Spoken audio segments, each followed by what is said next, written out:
Мунтахаби олимпии Тоҷикистон ки ҷиҳати ширкат дар 32-юмин бозиҳои тобистонаи Олимпии Токио 2020 дар Жопон қарор дошт, ба ватан баргашт. Варзишгаронро дар фурудгоҳи байналмилалии шаҳри Душанбе масъулини соҳаи варзиш ва хешу наздикон пешвоз гирифтанд.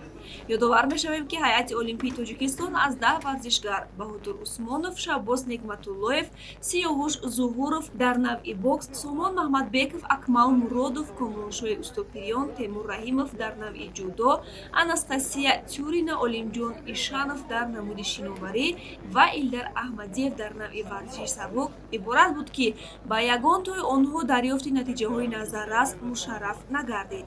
Лозим ба ёдоварест, ки варзишгарони тоҷик аз соли 1996 дар бозиҳои тобистонаи олимпӣ дар ҳайати дастаи мунтахаби Тоҷикистони соҳиби истиқлол ширкат меварзанд. Дар ин муддат олимпичиёни меҳан ҳамагӣ 4 медал, 1 тилло, 1 нуқра ва 2 биринҷӣ ба даст оварданд. дар 13 соли охир бори аввал варзишгарони тоҷик наметавонанд соҳиби медали олимпӣ шаванд.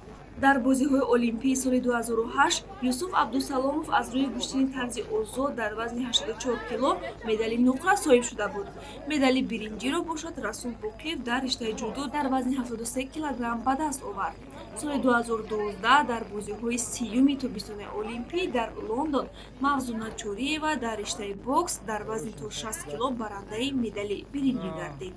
дар Рио-де-Жанейрои Бразилия Дилшод Назаров дар мусобиқаи гузардозӣ медали тиллоро ба даст оварда буд.